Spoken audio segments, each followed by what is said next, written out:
The council chamber was the largest room Elias Ward had ever stepped into. The walls curved high above him, shining with lights from 100 alien worlds. The voices echoed in languages he could barely recognize.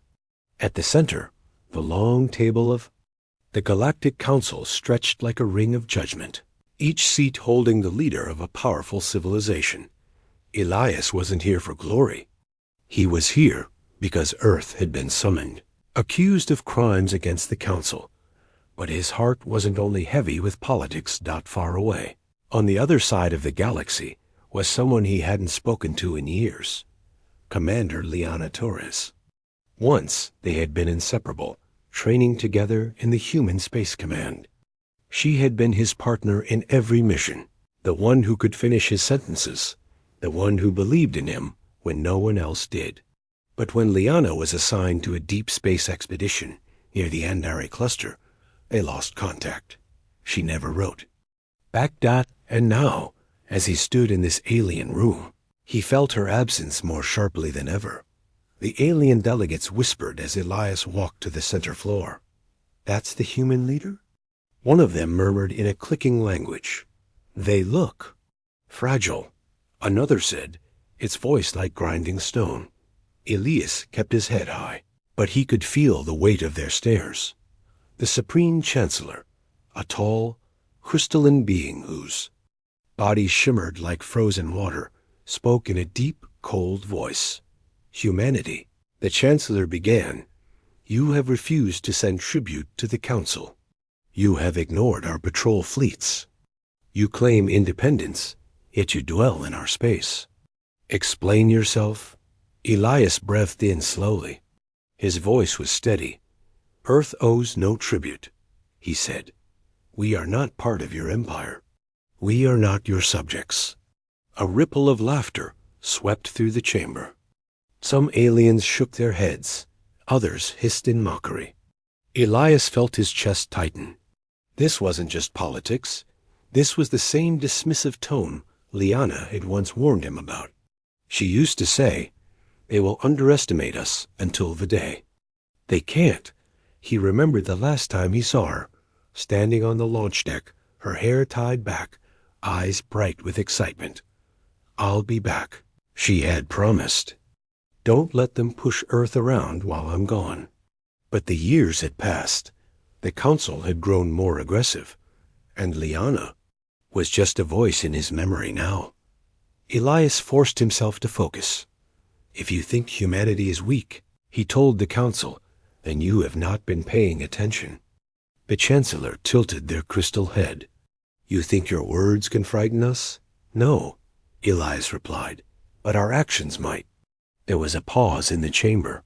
The air felt heavier, as if the entire room had leaned forward. He hesitated.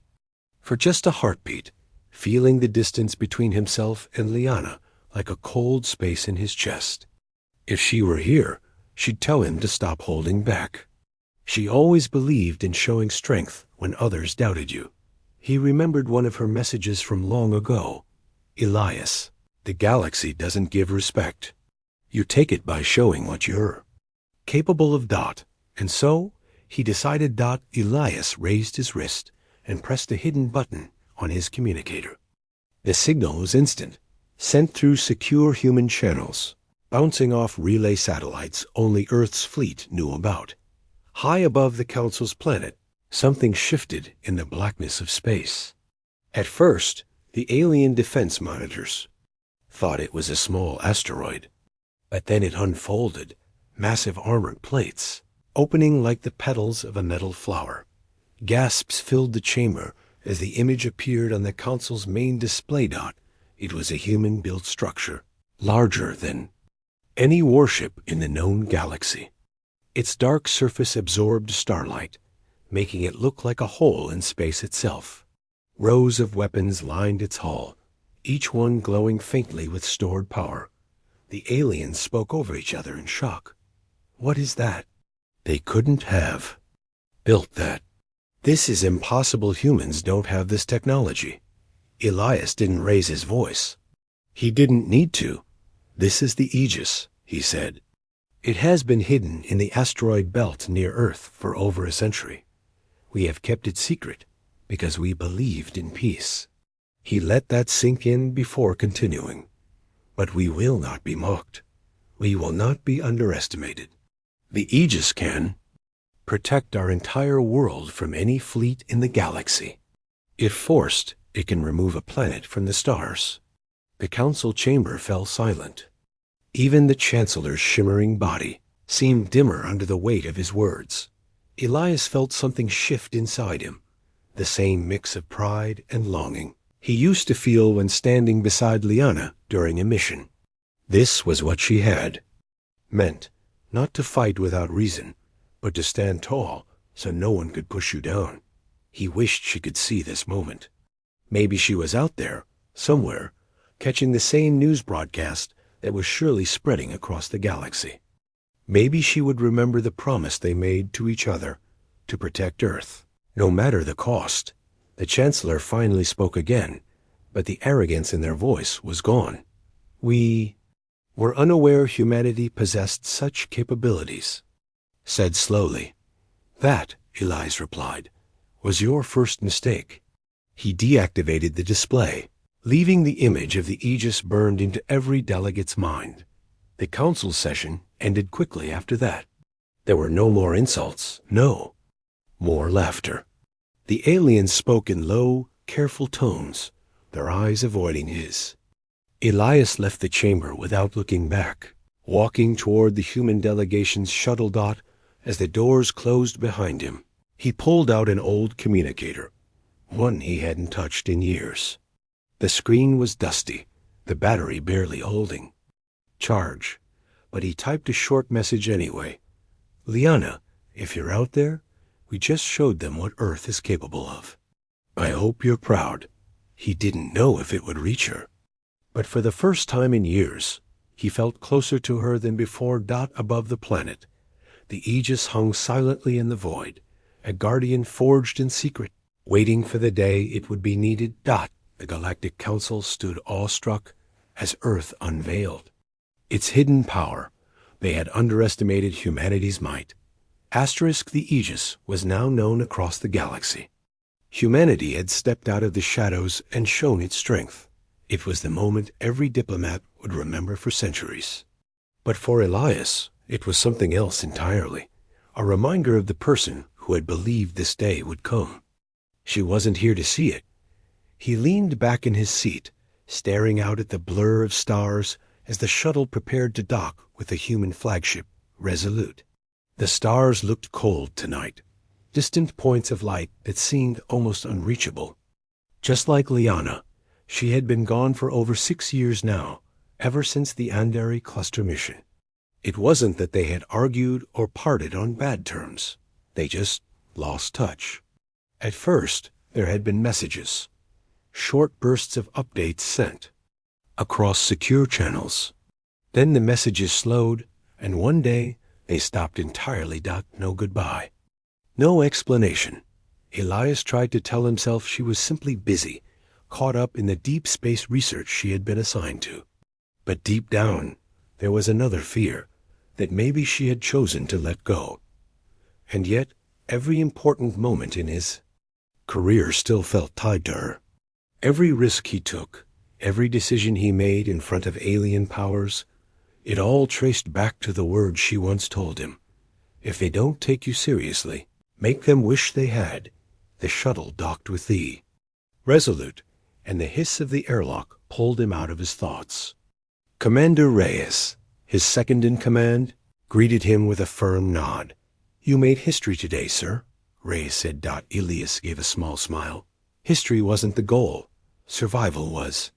As they walked through the corridors of the ship, the crew's eyes followed him. Some saluted, others simply watched with quiet pride. News of the Aegis reveal had already spread through the fleet, but pride wasn't what Elias felt. He felt unfinished. Later, in his quarters, he activated the small, dusty communicator he'd carried since before the council meeting. The screen flickered weakly. It was old tech, the kind they used for long-range personal transmissions before quantum relays, became standard. He scrolled through the old messages still stored in its memory. Most were from her. Some were just short lines, still alive. "Don't get into trouble without me." Others were longer, filled with stories from distant outposts, strange alien cultures, and the occasional joke that only the two of them would understand. The last one was different. Elias, I can't explain right now, but I have to cut contact for a while. Trust me, it's for the best. That was it. No follow-up. No way to reply. He sat there for a long time, the communicator resting in his hands. The galaxy felt huge tonight. Too huge for one man to bridge. And yet, humans had just proved to the Council that they could bridge anything. Distance, power, respect, even fear. Maybe he could bridge this too. The next day, Elias visited the ship's communications officer, Lieutenant Harris. "I need you to track a personal signal," Elias said quietly. Harris raised an eyebrow. "Personal, sir?" "Yes, old code, long-range burst encryption. The last ping came from somewhere near the Andari cluster. That's out near the expansion zone. Lot of interference out there." "I know," Elias replied. "Fine. It anyway." Harris didn't ask questions after that. He just nodded and got to work. Hours turned into days. The Resolute continued its journey back toward Earth space, but Elias spent every free moment checking in with Harris. At first, there was nothing. Then, a faint signal. Weak, distorted, but there. Harris grinned. Got a location. Small colony station on the edge of Andari space. Population under 100. Elias felt something he hadn't in years. A flicker of real hope. But that hope came with a problem. The Andari sector wasn't safe. Unclaimed. The small corvette Vigilant floated in the shadow of the quiet moon. Inside, Elias Ward stared at the blank communication screen where Liana's voice had vanished moments ago. He had found her. After 6 years of wondering if she was alive. After months of feeling her absence like a wound that never healed. And now she was only a few kilometers away. But the silence between them felt just as wide as the distance between stars. Her last words echoed in his head. "You shouldn't have come here." Elias paced the narrow deck of the Vigilant. Outside, the small Andari station hung in space like a dim lantern, its hull pitted and worn, its lights flickering in uneven rhythm. Life signs were there, a small community living far from the main trade routes. But why here? Why had she stayed so far away for so long? He didn't know if she was hiding from something.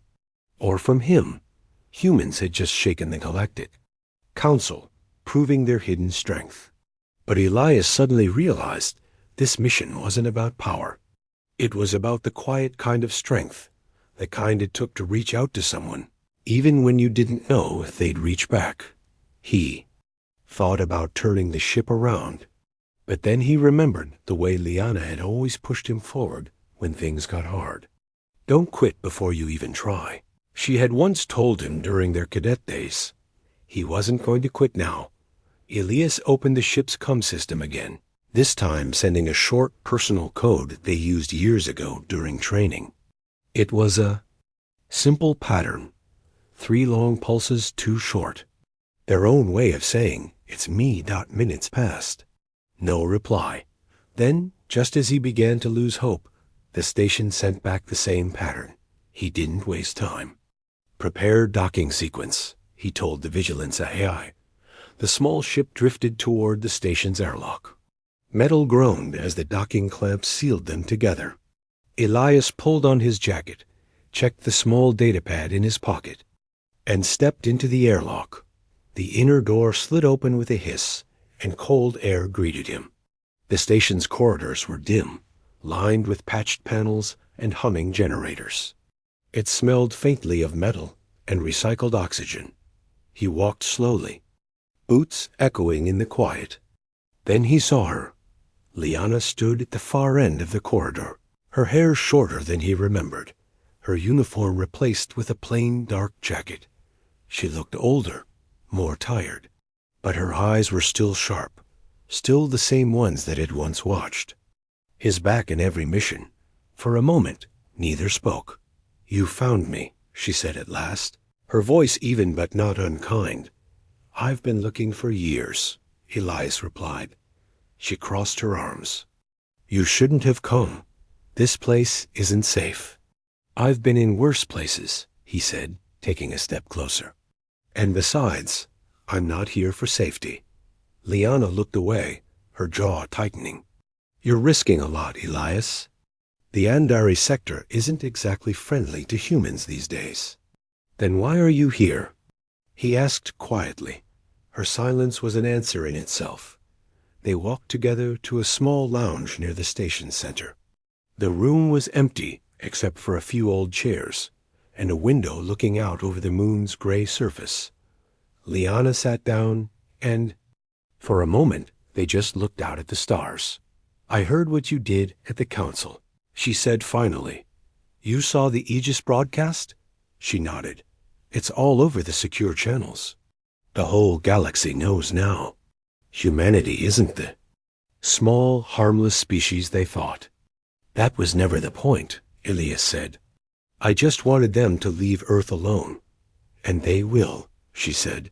"For now." Elias leaned forward. "Liana, why did you disappear? You could have been there, helping build all of this." "We could have." She shook her head. "You don't understand. The Andari cluster. It's not just research stations. There are council factions out here that don't follow the rules. I got pulled into something bigger than I expected.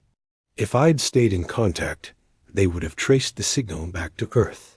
So you cut yourself off," Elias said softly, "to keep you and Earth safe." The words hit him harder than he expected. For years, he'd thought she had simply moved on. But instead, she had been protecting him, even from a distance. 6 years without a word, he said, his voice quiet. "Do you know how far that feels?" "I do," she replied, her gaze steady. "Every day." Silence filled the room again, but it was different now. Not the cold, unreachable kind, more like the pause before a decision. "I want to help," Elias said. "Whatever you're dealing with out here, you don't have to face it alone.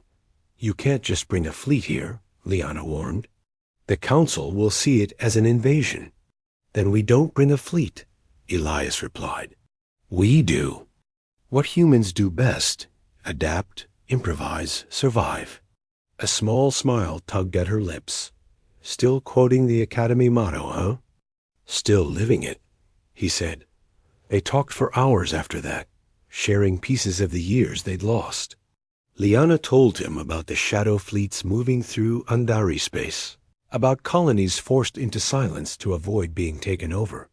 Elias told her about the political games in the Council, the threats Earth had faced, and the pride he'd seen in human eyes after the Aegis appeared. It wasn't the full reconnection, not yet, but it was a start.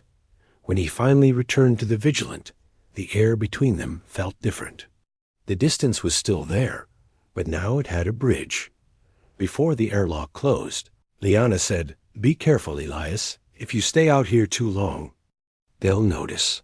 "I'll be back," he promised. "And next time, I won't take 6 years to find you."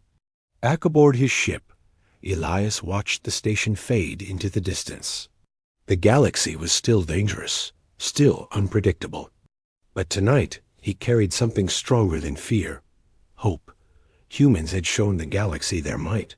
But maybe, just maybe, they could also show it something else. That even across light years of silence, they could find their way back to the people who mattered. Asterisk, the Vigilant drifted through the quiet darkness of Andari space, its stealth systems masking it from prying scanners. Elias Ward sat in the captain's chair, staring at the faint glow of the Andari station now far behind. Him. He had found Liana, spoken to her, and even learned the truth about her disappearance. But he hadn't closed the distance between them completely. She was still on that station, still surrounded by danger, still part of a mystery she hadn't fully shared. And now, more than ever, Elias wanted to bridge that gap. The ship's AI spoke softly. "Captain, I have intercepted a short-range encrypted message originating from the station." Elias straightened. "Play it." The AI's voice shifted, replaying the recording. It was Liana. Her voice was urgent, almost whispering. "Elias, they know you're here. You need to leave. Now. Then static. Elias gripped the armrest. If she was warning him, it meant someone on that station, or nearby, had spotted the Vigilant. And if they knew he was here, it was only a matter of time before word reached the wrong ears. The wrong ears meant council factions, shadow fleets, the kind of forces that didn't negotiate. Still, leaving wasn't an option. Not when Liana might be in danger. AI scanned for any incoming ships. He ordered, "3 vessels approaching from the far side of the moon," the AI replied. "Configuration matches Andare Shadow Fleet signatures. Armaments, moderate too. Heavy." Elias's mind worked quickly. A shadow fleet here meant Liana's warnings were real, and that her station was under their control, at least in secret. He thought about his options. The Vigilant was small, fast, and invisible to most. Sensors, but it wasn't built for heavy combat. If those ships reached the station, Liana could be trapped. Or worse. Elias remembered something she had once told him during their training days. If you can't outgun them, outthink them. It was time to try. Set a course to intercept. He sighed. The Vigilant curved through space like a shadow, slipping into the path of the incoming vessels. Elias powered down most systems, letting the stealth tech hide them in the dark. The shadow fleet ships passed close enough for the Vigilant to slip in behind them. Unseen. He tailed them until they neared the station. Then he sent a false signal from his ship's comms, a distress beacon, using the exact encryption codes of a nearby pirate group known to harass shadow fleets. The trick worked. The lead shadow fleet ship broke formation, scanning for the supposed pirates. Another peeled away to investigate. Only one ship continued toward the station, and Elias followed it closely, still cloaked. When it docked, Elias moved fast. He brought the Vigilant in tight against the station's secondary airlock, locking on before alarms could sound. He slipped inside, keeping low in the dim corridors. The station felt different now. There was movement in the shadows, armed figures with dark armor patrolling the halls. Their insignia was unfamiliar, but their posture told Elias they weren't here for peaceful reasons. He kept aside corridors until he reached the lounge where he and Liana had spoken before. It was empty. For a moment, fear gripped him. Had they already taken her? Then he heard it. A faint knock, coming from the maintenance hatch behind the lounge wall. He moved quickly, opening the hatch. Liana was there, crouched inside the narrow. Space, eyes alert. "You're supposed to be gone," she whispered. "You're welcome," Elias replied. "I just pulled 2 of their ships away, but there's still one docked." She climbed out, shaking her head. "You don't understand? They're not here for me. They're here for the data." "What data?" Liana hesitated, then pulled a small device from her jacket. "This. Proof that the Council's shadow fleets have been breaking treaties for years. If this gets to Earth, it changes everything." Elias stared at the device. "And they know you have it?" Elias sat alone in his quarters, the hum of the Aurora's engines filling the silence. Outside his window, the galaxy drifted by, stars glittering like tiny fires, some near, some impossibly far. It should have been beautiful. But to Elias, it felt empty. It had been months since he last saw Myra. She was somewhere out there, far beyond the Council's reach, beyond even Earth's strongest signals. When she left, she said she needed time. She didn't say why. And Elias didn't ask. Maybe he was afraid of the answer. Every night, he replayed the moment she stepped into the transport ship. Her smile had been small, almost forced. The way. Her eyes lingered on him. It was like she wanted to say something important, but swallowed the words instead. Then the ship's hatch closed, and she was gone. The weight of distance, the days aboard the Aurora, were long. Meetings with alien delegates, strategy sessions about the fortress, training for younger officers. Elias did them all, but his mind drifted. He would glance at the empty chair in the observation lounge where Myra used to sit with her tea, listening to his stories. Once, Captain Ree noticed his distraction. "You're not here," she said softly. "I'm here," Elias replied. "No," she shook her head. "You're where she is." The truth stung. But it was true. The old signal one evening, Elias walked past the communications room. A young technician was working late, scanning for deep space signals. Most were static, the usual cosmic background noise. But then a faint sound caught Elias's ear. "Wait," he said. "Play that again." The tech replayed the signal. It was a short burst of tones, almost musical. Elias knew it instantly. It was the old coded pattern Myra used when they worked together on Earth. A joke between them. "If you ever hear this, it's me." "Where did this come from?" Elias asked. The tech checked the logs. An unregistered ship. Far outer rim. No exact location. Could be weeks old. Elias's heart pounded. It wasn't proof, but it was hope got the decision for the next few days. Elias couldn't focus on anything else. He considered the risks. Leaving the Aurora, disobeying orders, chasing a faint signal across unknown territory. But he kept hearing her voice in his mind, laughing at their old jokes, telling him not to give up. On the third night, Elias made his decision. He went to Captain Ree. "I'm requesting temporary leave," he said. Ree studied him. "To find her?" "Yes." She was silent for a long time. Finally, she sighed. "The galaxy is dangerous, Elias. If you go, you might not come back." "I know." "Then go," she said quietly, "and bring her home." The journey Elias took. A small scout ship, the Horizon. It was fast, with just enough stealth tech to avoid patrols. As the Aurora faded from view, he set a course toward the rim. Days passed. The signal grew weaker, then stronger again, as if whoever sent it was moving.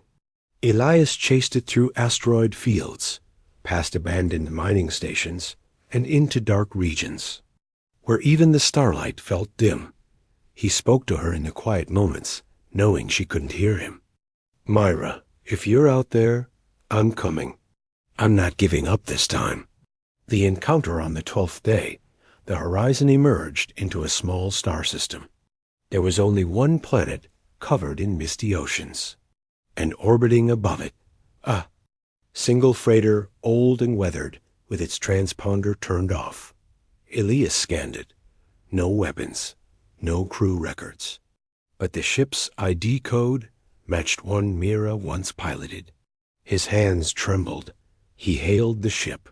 No answer. He tried again. Still nothing. Then, just as he was about to send the coded pattern himself, his console lit up. A message came through, short and simple. "Elias?" The voice, it was her voice. Fainter than he remembered, but warm. "Myra," he whispered. "It's me." There was silence, and a small laugh. "I didn't think you'd come this far. I would have gone further." She told him she'd been helping a small colony escape the Council's reach. It was dangerous work. She left without telling him because she didn't want him to be targeted. "You would have followed me," she said. "You're right," Elias replied. "And I still did." A promise they didn't talk about the lost months or the loneliness. They didn't need to. She docked her ship to his, and when she stepped aboard, it was like no time had passed at all. Not looking out at the endless stars, Elias felt something shift inside him. Humanity had been underestimated by the galaxy, but maybe he had underestimated his own heart. They set a course back toward friendly space, but this time, Elias wasn't thinking about battles or politics. He was thinking about the simple truth that even across light years, connections could survive, ending, according to the title's theme. As the stars streamed past, Elias thought of the Galactic Council, still convinced they understood Earth's strength. They didn't know the truth. Humanity's real power wasn't just its technology. It was the unshakable will to find the ones they loved. No matter how far they had to go. Asterisk, the journey back from the rim felt different this time. The small scout ship Horizon drifted through the endless dark, but Elias no longer felt the cold loneliness that had haunted him for months. Myra was on board. She sat across from him in the cockpit, her hair loose, her hands wrapped around a mug of steaming tea. Sometimes they spoke, sometimes they just looked at the stars in silence. There was still distance between them, not the kind measured in light years, but in the quiet weight of everything left unsaid, the unspoken questions Elias wanted to ask her. So many things. Why she hadn't sent a real message. Why she thought she had to disappear. Why she didn't trust him enough to let him share the risk. But every time he opened his mouth, the words stuck. Instead, he told her small things, stories from the Aurora, news from Earth, how Captain Ree had looked at him when he asked for leave. Mira listened, sometimes smiling, sometimes turning her gaze to the stars. At night, when she slept in the crew quarters, Elias would stay awake in the cockpit. He would watch the navigation readouts, but really, he was thinking about the gap between them. He had crossed half the galaxy to find her. But how could he bridge the space in her heart? The broken relay. On the fourth day, Horizon passed through an uncharted system. They found an abandoned relay station, an old piece of human tech from the early days of space travel. It floated in darkness, powerless, its hull scarred by meteor strikes. Elias slowed the ship. We should check it. Could be worth something. Myra frowned. It's dead. What's the point? He smiled faintly. Sometimes things just need a little fixing. They boarded the station together. The air was thin but breathable. Inside, it was cold and silent, wires hanging from the walls. Elias worked on the control panel, while Mira explored the observation. After an hour, the relay hummed to life. Lights flickered on, and the ancient array began to rotate. A window to Earth. When the relay came online, something unexpected happened. It connected to a deep-range transmission. The signal was faint, but it was from Earth. A small holographic window appeared above the console. It showed a simple message. To all human ships beyond charted space, you are not forgotten. Come home when you can. Mira stood beside him, staring at the words. Her eyes softened. I didn't know they were sending messages this far. They've been sending them for years, Elias said quietly. Even if they don't know who's listening. For a moment, neither spoke. The old relay had become a bridge, a reminder that no matter how far humanity spread, there was always a thread pulling them back. The conversation they needed. That night, they stayed on the station. The hum of the revived systems was comforting. Elias finally broke the silence. Myra, when you left, I thought maybe I'd done something wrong. That maybe you didn't want me around. Her expression tightened. It wasn't that. I just didn't want you to get hurt. I was already hurt, Elias said softly, because you were gone. Mira looked away. I thought if I stayed, the council would watch me. And if they watched me, they'd find you. They'd use you to control me. So I made the choice for both of us." He studied her face, the same determination he'd always admired, but now edged with exhaustion. "You don't get to decide for both of us," he said gently. "That's not how humans work. We fight together, or not at all." Myra's shoulders lowered. For the first time since he found her, she looked at him without any shield in her eyes. "I'm sorry, Elias." Reconnecting, they sat in the dim light for a long time. Elias told her about the battles Earth had fought, about the Council's underestimation of human will. Mira told him about the colony she had helped, how the people there refused to bow to the Council's demands, how they worked with nothing but scraps and determination, yet survived. Listening to her, Elias realized something. Humanity's real strength wasn't just ships or weapons. It was the refusal to give up on each other, even when distance and fear tried to pull them apart. The signal of hope. Before leaving, Elias programmed the relay to keep broadcasting Earth's message, stronger this time so it could reach farther. He added one more line. "If you are lost, someone is looking for you.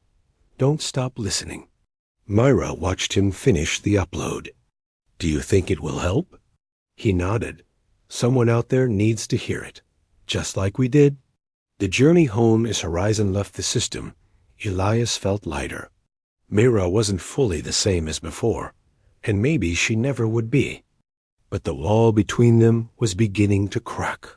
They had talked, truly talked, and that was the first step dot in the quiet moments. They planned what they would do when they reached the Aurora. Together, they would tell Captain Ree what they had learned about the Outer,